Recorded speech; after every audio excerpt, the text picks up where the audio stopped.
All right, what's going on, guys? We're here with another video. Today, I got MMA coach Tyson Chartier here.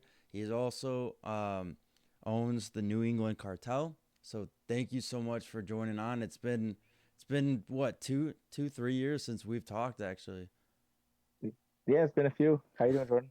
I'm doing good, man. It's good to see your face again. So I'm happy to have you on here. Thanks, man. But how things been with you? What's new? Been good, just getting the guys ready for fights. We got some bare knuckle fights coming up. Obviously Hmm. Mitch coming off his win, trying Yes. to, keep him in the gym, get ready for the next call. And then just get, some other guys ready for the local fights and then just see what happens when the phone rings. Like there's a bunch of guys waiting for fights. So, got Tom Exactly. coming up on the contender series in a couple weeks. Obviously he's in Denver now, but I still work closely with him. So that's a big fight. And then Nick's got his wedding this weekend, Nick Fury, and then we'll Oh, try to get him back in there in this fall. He's right on the cusp of going back to the UFC. So yeah, we get awesome. some good stuff with some young prospects trying to get, knocking on the door, and then obviously Mitch just cracking the rankings and waiting for the next call to see who he fights next. So yeah, just staying in the gym, staying ready.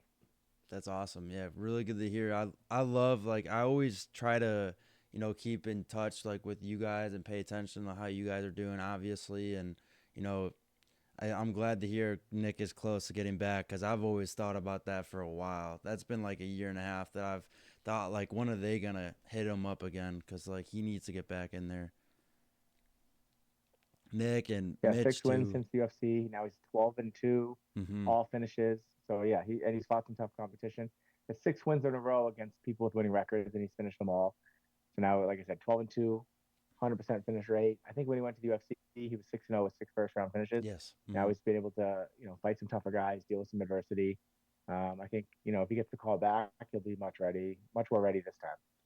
True. Yeah, I'm excited for that. I'm hoping that comes very soon. And with Mitch too, I'm glad that you know, I was telling everyone like against Nascimento, I knew he could win a fight like that. I know a lot of people were saying Nascimento could, but man, he had a lot of close decisions too. Like I thought he won the Sumadarji one, but I'm glad to see that it's working out in his favor right now. Yeah, I mean, everything happens how it's supposed to happen. Hmm. It was tough, fighting a guy in Lima on 9 days' notice. We break our leg in the first round, and then we Yes. fight 3 rounds. It was a split. Not, Lima missed weight. And then we fight, the next one against Sumaderji. I thought we won that fight. Hmm. Wasn't the most exciting fight. Mitch was just trying, back against the wall. He's just trying to get a W. Unfortunately, the split went against us again. And then Maxim misses weight by 4 pounds. We beat him in Abu Dhabi. So we got a little momentum. And then we had to fight a guy like Nascimento, who's, 22-6, never been finished, 4-1 in the UFC, four-fight win streak. And Mitch did really, really good the first 2 rounds and kept his foot on the gas pedal in the third. And, that made it a little closer in the third because he got clipped. But, Hmm. you know, honestly, I'd rather see that than playing it safe in the third round, going for an easy decision because he could have just danced, ran the whole third round and won the decision. And we weren't looking to do that. We were trying to, do some damage and get a finish. And, fortunately, the scorecards went our way. I don't see how it was a split, but a good win against a tough kid. Like he's really good. He's a guy that I felt like already should have been in the rankings or fighting someone in the rankings. So Mitch True. beating a guy like that is only going to pay huge amounts of dividends for Mitch's confidence moving forward. Yeah, definitely agreed. Yeah, he looked really good in that fight, and like you said, instead of playing it off and waiting for it to go 3 rounds and get the easy win, he still fought in the third round, fought hard, and got that win. It was close, but Yep. it was a it was a good decision for me, and I'm glad the UFC made that call. So that was good, and I'm glad they made those rankings too, because those are pretty good. I like the meta ones. Yeah, it'll be interesting to see how it plays out and how they adjust them. I think right now they're weighing recency or like activity, like Hmm. probably a little heavier. Like I think with the media rankings, they were inactivity wasn't getting ranked enough. Yeah. And then now with the meta rankings, I think you're seeing it like maybe it's a little too heavy. Hmm. So like make the rankings how they are, and then because I think what you're going to see now is you're going to see like let's say a guy's ranked number 10 and then he fights someone outside the rankings, and then that's a big opportunity for the guy outside the rankings to fight someone who ranked number 10. But 2-3 months goes by the time that fight happens, it might be two unranked guys fighting, just because of how much volatility there is in the rankings. When other people fight, they're bouncing in the rankings, keeping people out who haven't fought. If you fight in, say, like, July, and then September rolls around, you're still waiting for a fight, but you get kicked out of the rankings because other people fought before you. It makes it a little bit, I think it dilutes the rankings a little bit. So I think we need a little bit, probably less heavy than the media is on an activity, but not as much as they're having with the meta rankings. So I think you got to find a sweet spot in the middle there, but I think they'll figure it out. It's cool that there's a little bit new life to the rankings, and it's not just the same old, the guy who can win one good fight once or twice in 3 years and stay in the top 10 without fighting. I think those days are over. So I think that's good. And obviously there's going to be a learning curve and, some growing pains with a new system. But yeah, I think it was time for something different.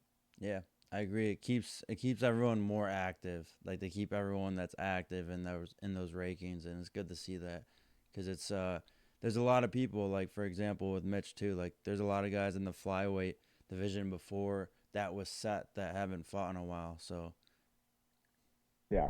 No, so we'll see how it plays out. But yeah, it's nice to have him. Um, he was 11. I think he just moved to 12 after that guy fought this weekend or last hmm weekend. So yeah, so hopefully we get something soon, and it can just put us one step closer to cracking the top 10. yeah, 100%. Well, I asked you what game you wanted to play, and you chose keep one, lose one. So we're gonna play keep All right. one, lose one Am today. I gonna regret this? I looked at all the games. I'm like, oh, let's try that one. That looks interesting. Let's see how they go. Nah, don't worry. I come up with good ones. I do MMA and I do non MMA. The non MMA one you might have to worry about, Okay. but but the other one, because I've asked some crazy stuff, but everyone chooses a different game, which is good.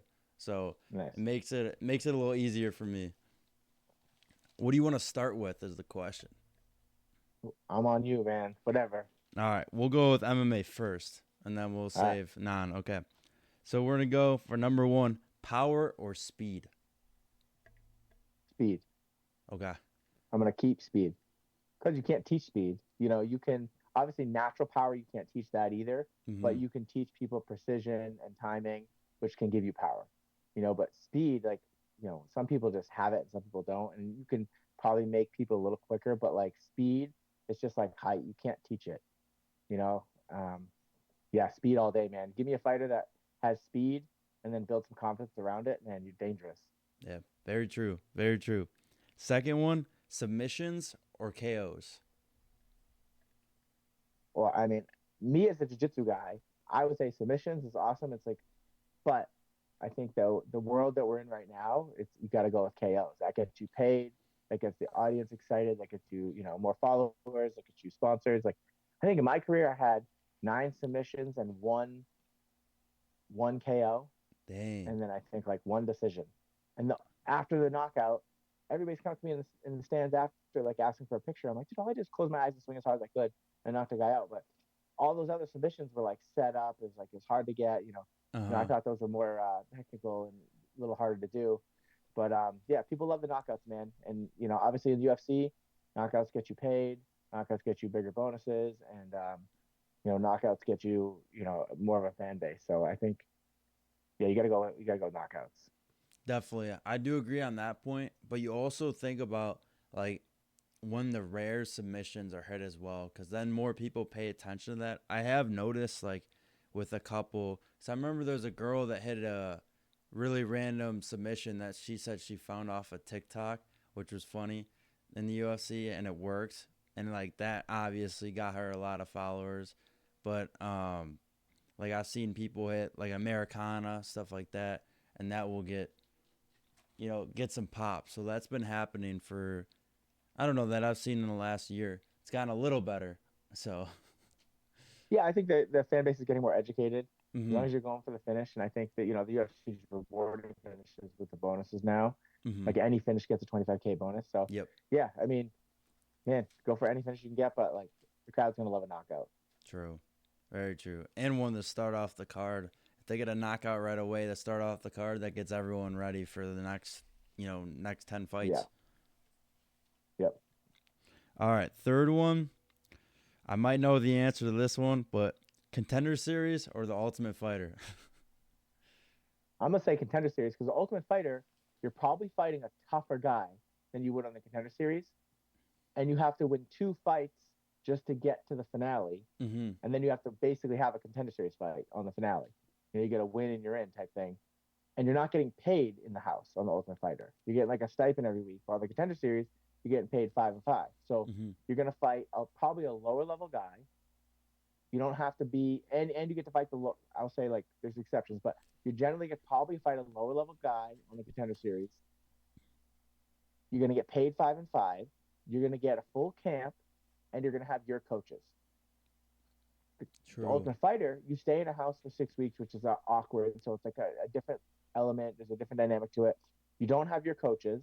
You don't have any sort of camp. Like you just find out, oh hey, we're gonna fight this guy. Okay, get ready to weigh in. You're gonna fight that guy. There's no camp, and you're going in there with the coaching staff that's on the season. So I think if you're gonna fight a fight at that level and that hard, ideally do it on the Contender Series where you can have a camp, your coaches, and you're gonna get paid. Yeah, very true. Yeah, that's the one thing. Like you also like when you're there for the Ultimate Fighter, you also don't have reach to anyone. You can't talk to your family. You can't talk to your Yeah. coaches back No home. radios, no Yeah, TVs, like nothing. nothing. Yeah. Yeah, that's tough. That's super tough. And like another thing, like you said, competition is a lot harder. I don't know if you did notice it. You said you didn't watch this season, but um, all those fighters that they cut from the draft, they're all in the UFC.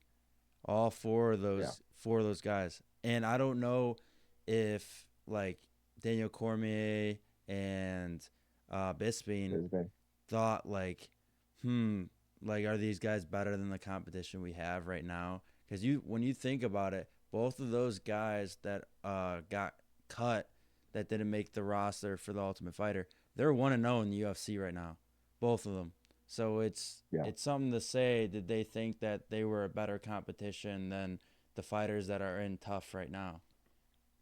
Yeah, I can't speculate on that. I just know based on what I said, is like you get paid, you get your coaches, you get a full camp, and you don't have to live 6 weeks in the house where you're secluded. There's obviously pros to the Ultimate Fighter. You get to be in a house for 6 weeks with great coaches, and you're going to Mm-hmm. learn a lot. It's going to be a great experience. You're going to be good networking. But from just what your goal is, if your goal is to get to the UFC and start making money, like I think the Contender Series is probably a I would say easier path, but also like more lucrative. You're gonna get a 4 fight deal versus the Ultimate Fighter. You're coming out if you win it. You kind of you get more money, but you're locked into a longer term deal. But yeah, no, I just think right now the Contender Series is probably the least like stressful route. Mm-hmm. True. Yeah, I like that. That's a good way to get into it, and it's a easier way to have your coaches, have everyone by your side, and have a camp. So And that's your awesome. family gets to go watch your fight. You True. know, That as well. biggest moment in your life, and your family's gonna get to be there to watch it. So I think that's important as well. 100%. And what's your thoughts like if they were to do an Ultimate Fighter season with coaches, MMA coaches? What would your thoughts be on like being an Ultimate Fighter coach? Would you do something like Like that? meaning like if one of my fighters was a coach on the season and then they brought me in to like be on the coaching staff. Or if they did you guys as the coaches, like having you guys as like instead of doing ex fighters, what if they did just MMA coaches? Fighting each other. Not fighting each other, but like let's say that you're like a head coach instead of being how Cormier had like three coaches with him. Yeah. Like say for example, if you were the Cormier. Oh yeah, they kind of did that with like ATT versus Black Stallions, right? Like they kind of did like a school versus school. Like, Mm-hmm. that'd be cool. I think it would be a good experience. Like you see all the coaches that get to go on the Ultimate Fighter and like be on the coaching staff. It's a really good experience for them. It's great networking. They Yeah. learn a lot because then you get like 8 great fighters from 8 different gyms on your team, and you can learn kind of their style, learn a lot from them too. Because obviously, coaches don't know everything, so you're going to learn from every fighter that you cross. So you're going to be locked in for 6 weeks into 2 days with some 8 great fighters that you're going to learn a ton from. So I think it'd be a great experience. Like if any of my fighters ever got to the point where they were on the cusp, and UFC wanted to Ultimate Fighter, and they wanted them to coach against another guy, and they wanted to bring me as one of the coaches on the coaching staff. That would be a cool experience. Um, yeah, I don't think I'm at the point now, name value, where it'd be like Tyson Chartier versus another coach, but going in there as part of the coaching staff under one of my fighters, that would be really, really cool experience. Yeah, I'm sure that will happen sometime soon if it hasn't already. So, Be nice. all right, but going up to the next one, we got ice bath or a sauna. Dude, sauna. I freaking hate ice baths. I'll Yeah. go, yeah, like I'll go in the hot tub or the sauna at the PI, but then they get that ice bath, and it's only 50 degrees. I'll go in like up to my chest, and I won't even put my hands in, and I'll sit in there for a couple minutes, and yeah, you feel good after. But dude, I'm not about that ice bath life. I'm all set. Like I would much rather sit in a sauna for 20 minutes than an ice bath for two. All right. Well, weirdly enough, I take the ice bath. Ooh, I know it's crazy. I know it's crazy, but I love the ice bath because of recovery and it helps me. Like it makes me feel a lot better. Um, mhm. just like before games, before training, before practices, that just helps me. Like after any time, it just helps me recover really well. That's something I've found. Yeah, no, I'm not saying about that life, brother. I'm all set. I wasn't before, but when I was at a funny story, when I was at the PI, I was thrown into the ice bath. Like where Oh, I was in the I was in the hot tub, and right after, like one of my buddies just picked me up, threw me in. So I was like, all right, great. no, not Cold, for me. freezing cold, but Yeah. fell in love with it oddly. So, what about five morning practices or night practices? What's better? Like how early are we talking? Ooh, let's do let's do 7 a.m. Nah, man, I'm a night owl. I'll go 5 night practices all day. Like I think the sweet spot's like 11 a.m. practice because you can kind of like set an Okay. alarm, you can get up and then get to practice when you need to. But 7 a.m. I'm all set. I'd rather do uh I'd honestly rather do a 10 p.m. practice than a 7 a.m. practice. I'd rather 10 p.m. practice, get out late, chill out, go to bed late, sleep in. I'd much rather that. And the reality is like most of the time you're fighting late at night. So like True. it's more Very conducive to true. train late. Like, if we're fighting like as a main event on an East Coast time, you're not gonna fight till like midnight. So Yeah. like in those camps, we'll try to like incorporate, like kind of like 4 or 5 weeks out, we'll at least try to get 4 or 5 sessions of sparring where we're not gonna get there till 8. We're gonna spar at like 10. Obviously we're not gonna spar at midnight, you know, but try to incorporate some late night sparring into the camps just so it's in line with the time that we're gonna fight. But yeah, I'm much more comfortable training late at night or evening practices um, than morning. I'm just not a morning person. Yeah, I really like that. That's actually a really good idea. Yeah, because you do think about that with all the Eastern time. Like before they changed the times with Paramount, it was a lot worse. Yeah, main event was walking like 12:15. Yeah, And the other thing I think is like we talked about recovery, how important recovery is now. Sleep being one of the most important components. true. Even though we know how important sleep is, fighters aren't going to bed at 9 o'clock. Like they can lay in bed at 9, but they're not going to go to sleep. Fighters Hmm. inherently they don't have like set schedules, not a 9 to 5. So fighters are going to stay up later than regular people, in my experience. So like telling a fighter, hey, we're going to practice every night, every morning at 7 a.m. You got to get up at 5:30, be at the gym at 6:30, get ready to practice at 7. Like they're just going to lose sleep. They're not going to go to bed earlier. They're just going to be tired longer. But if you say, hey, listen, we're not going to have, if we're going to have practice every night at 8 p.m., that's going to be our hard practices. And you can sleep in every morning and just, set an early afternoon, like jujitsu class or recovery or strength and conditioning or something like that. And then, but your hard practice is going to be, 8 p.m. every night. Like, I think the fighters will get a lot more sleep. So I think that's one thing I found. Some fighters are morning people, but for the most part, they're going to lose sleep if you start training early in the morning. True. Very true. Yeah, I like that idea. That really does help because like sleep is the most important thing, and for sure as a fighter, because I know I would have to wake up really early because after practice is done, I'm done at like 9:30, and then I'm already losing my 8 hours of sleep because I gotta wake up at 5:30. So I get home, I don't want to go to bed right away because I'm still kind of up. I'm still on my phone. I try to go to bed. I try to lay in my bed, but I don't fall asleep till like 11 o'clock. That Right. loses hours. So that's kind of it. Go Nighttime all day. Go to the next one. Ooh, cornering on a short notice or a long camp. I think there's pros and cons to both. Mm-hmm. Um, Obviously, on my family, and it's way easier on short notice because, like, hey, sorry, I have to go to Vegas next week. I didn't have to. You're training in the gym anyway, right? Like, my fighter should always be in camp. So then it's not like this 8 weeks of stress to my family where I have to like do extra sessions or miss these things or like Mm-hmm. all the calls and all that stuff. Like, there's a lot that goes into camp for coaches too. I think obviously the fighters have it the hardest, but the coaches, like, we're dialed in for 8 weeks on that camp. You might have multiple guys in camp, but it's a lot, and you're preparing, you're watching this video, you're going over things. Like, it can be a lot on your family.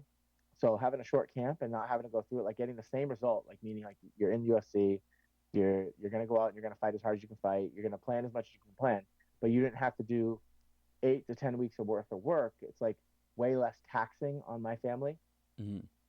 from a time standpoint when it's short notice. But obviously from a preparation standpoint, um, it's nice to have a full camp and get these guys dialed in and go in feeling more prepared. So I think there's pros and cons to both. From going in saying like you're going to check all the boxes and be ready for the fight, that the guy's ready for every scenario and every strength or weakness that the opponent has. Yeah, camp is great, but from a tax, a time and taxing standpoint on my family, I'm going to say like short notice is way more beneficial. Yeah, I honestly would have thought that would have been the other way, but now to think of it with your reasoning, I definitely agree. That's a really good because it's a lot easier because you gotta have more stress with the you said 8 weeks. If it's the 8 week camp, then that's more stress on you. That's more time, helping the fighter. But like if it's short notice, then couple days or a week, you're already out there for the fight. Yeah, and like I think we just had a 22-week camp with Mitch because the Oh fight my he got sick god, on fight week in Winnipeg, yeah. and then we had to extend it, and so that's 22 weeks of being like locked in. That's 22 weeks of like if a teammate has a fight, you have to miss a session. How you backfilling that session or making it up? It's like a lot of moving parts and like kind of like a domino effect. Like one thing moves, it affects his camp, then you got to change some other things around, and then ultimately what happens is like your family ends up suffering because you have to like juggle the responsibilities you have at home, Hmm. take those away to cover up for the fighter who's still in camp because you want to make sure they go into the fight whole. So yeah, it's not a complaint; it's just a reality. True. Yeah, that's tough. 22 weeks. Yeah, I thought about that. I forgot that. Yeah, it was a last second pullout, right? In Winnipeg. Yeah, we pulled out on the UFC pulled us on Thursday of fight week because we were sick.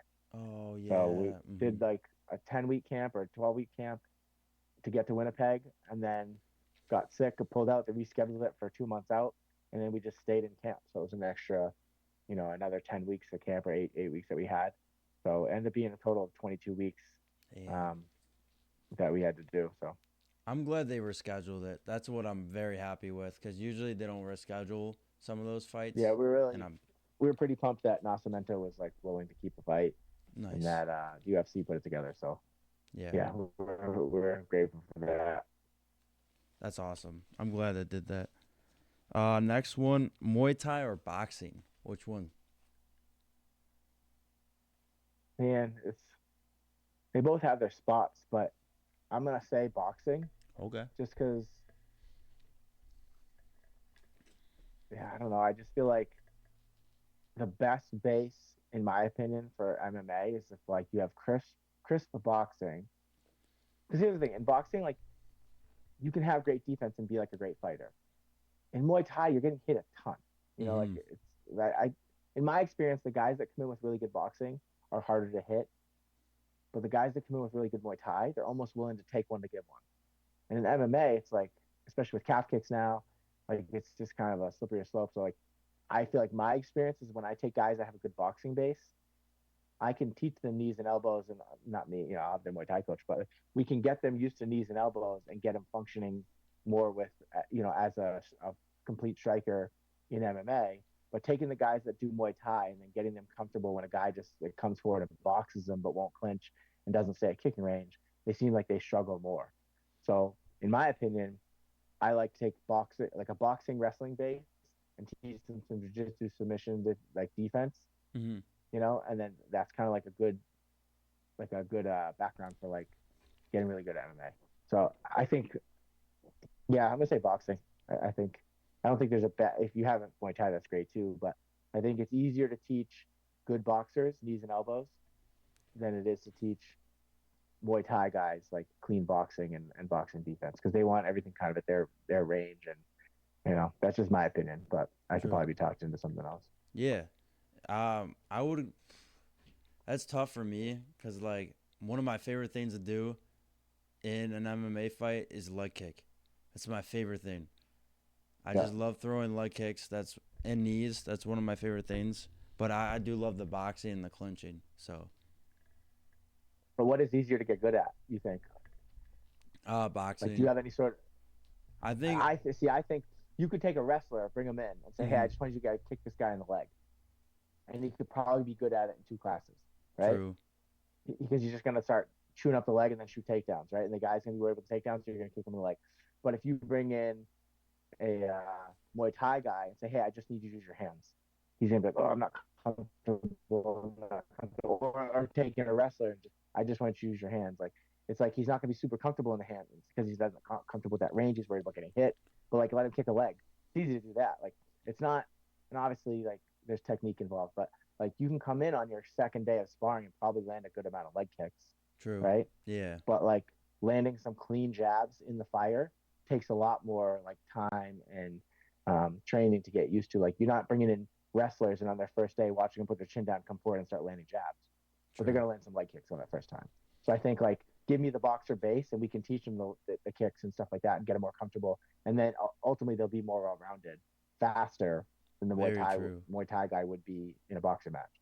Very So true. that's just my opinion. Obviously, it's different, but No. No, I agree with that fully. Like I don't stick to like when I go into a point of like I don't stick to the whole like Muay Thai base. Like I'm more boxing, but like the leg kick is something I'm familiar with from being like a striker, soccer player for literally my whole life.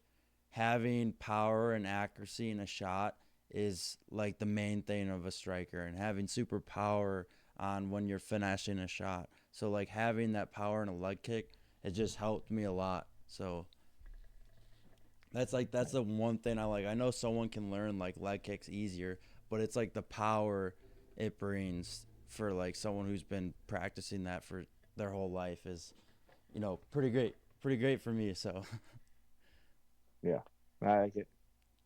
all right, but we'll go into a couple nons and then we'll go from there. You ready for All this? right. Oh, we'll see if I get myself into some trouble here. All right. They're not too bad. But we're gonna start first. What about a beard or a mustache? Man, like I've had both. I think right now the mustache is kind of like what's in, right? Yeah. Yeah. I think mustaches are in. Mustaches making a comeback. Um, yeah, I'm gonna go mustache, Okay. especially especially as you get to be my age. Everybody's beard turns gray, so you just probably look way older than you are. So I'm gonna go with mustache because you can still look a little trendy, but not look as doesn't age you as much. True. Yeah. No, I tell people always tell me when I grow out a mustache to shave that right away. So I'm like, all right, I guess Yeah. I'm gonna just do that. Next one, time traveling in the past or future. So it's either past or future for time traveling. Ooh, I think the future would be cool to see what's going on, but I Mm-hmm. think if you could travel to the past, you could make your present way better by like knowing some stuff's gonna happen. Like you like if you go back to like 1985 and have your parents dump a bunch of money into Apple, you know, True. then when I come back to the present, I'm gonna be sitting in a different house, Like so, I True. think you could bet some wagers on some sporting events that you remember the results of, stuff like that. They throw a bunch of money on who you think's gonna win the Super Bowl in certain years, stuff like that. So I think you could probably affect I don't think. But then again, if you went to the future, then you could probably see where things are going, and then same thing, you could invest now, but you would it would take time, you Mm-hmm. know. So I think in order to affect my immediate life right now, I'd probably go to the past and try to make my current life better set up. Yeah. No, I like that. That's a really good idea. Plus, Cause if you go to the past, I could see some people that are no longer with us, yeah, you true. know. Very true. So I think that's probably more worth more than money, right? Yeah, 1000%. I'd say the same thing as well. That definitely the people I've lost, I would definitely go back in the past for that. Have that every moment like that back. So next one, ooh, aliens or Bigfoot? Whew. Like, which one would I want to see? Yeah, it's got I'm gonna, you gotta keep one. I'm gonna, I'm gonna keep aliens. Bigfoots. I mean, they're smart enough to hide, but I don't know if they're really doing much for our lives. But aliens, man, there could be a lot of avenues there. Like, maybe aliens are like us in the future. Maybe they're, like giving us technology. They're sprinkling in some stuff to make us better. Who knows?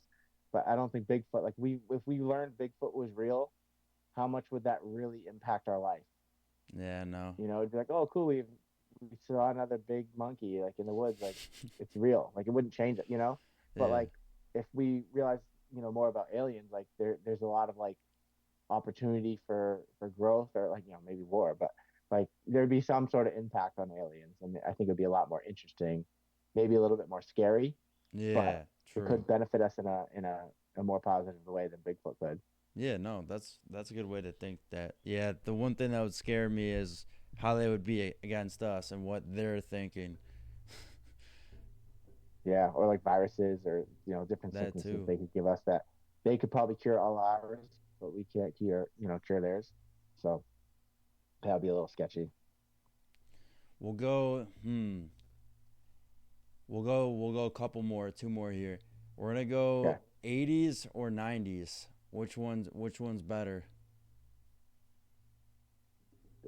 man, I I was born in '80, Okay. so I was still pretty young in the '80s, but like '80s is a pretty cool like time, like Yeah. it was just the '90s was cool too, like but I don't know. I feel like maybe '80s because it didn't quite have like rap culture yet. Like sometimes like the music was like more fun, and I don't mean rap culture in a negative way. I meant like back then, like everybody knew the words to every song.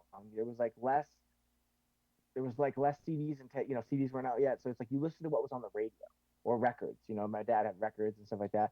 Like and so like it's almost like there wasn't as much to like think about. It was like you had rock and roll, you had country, you had country wasn't really big, like kind of like No. rock and roll, classic music, maybe some jazz. But like rock and roll was big, and it was kind of like like I guess it's nostalgic to me because my dad would listen to it. I would listen to rock 101 with them, and you kind of knew the words to every song. It was like big hair bands. It was kind of a fun time. The '90s was like obviously I was 10 to 20 in that decade. I went to high school and stuff, and yeah, no, '90s were fun too. But yeah, I'm gonna say the '80s because I just think it was like that rock and roll era was pretty cool. It was like Mm-hmm. you know like you listen to those songs like from back in the day, like Poison and Metallica and all those people, Yes. and it was like, yeah, it was a fun time. Oh yeah, and you had like you can go to like arcades too. Like that was the peak too as well in the 80s. So that's Yeah, another thing. My my we would go to my Hampton dad Beach. grew up in that. So my dad grew up in that era. He Nice, was he was probably 25 around then. So, nice. but yeah, that's a good choice. Going for our last one, let me think. Um ooh. Okay. Would you rather so for this you keep one lose one having dinner. So we're going to go for a more rap style. Biggie Notorious or Tupac? Which guy I know both of them are no longer with us, but which guy would you rather have a dinner If I could have with? dinner with one of them, Yes. oh, dude, you gotta go with Biggie. Like, yeah, I'm not gonna go to dinner with the skinny guy when I could go to dinner with the fat guy, right? Like, who's gonna give you Yeah. a better dinner? Who's gonna talk True. about food better? Who's gonna like enjoy the food more? Who's gonna be like excited about the appetizers and the desserts and stuff? Like, I'm gonna pick the fat guy. I think both the music was good. I think I probably listen more to more Biggie stuff than I do. 'Cause I remember that was the battle when we were little. Like people would wear like bandanas and everything, and I was like, "Oh, but True. Tupac, I'm Biggie." I remember like being young in that era, and I didn't really fully understand it.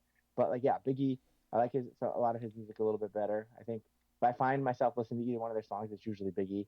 It comes on, I'm like, oh, I like the song. It's like brings you back to my childhood. But True. yeah, Biggie, That's I awesome. like the big husky guy. I'm gonna have a dinner with him. He's gonna take me to the better spot probably. Yeah, true. And going on a dinner spot, which one would you cut? Which one would you keep? Steak or seafood? Which one? I'll cut seafood and keep steak. All right. Yep. Fair enough. That's a Yeah. good choice. Good choice. But So yeah, that was the game, guys. Thank you so much for watching. This was cut one, lose keep one, lose one with Tyson Chartier. Thank you guys for watching and we'll see y'all next time.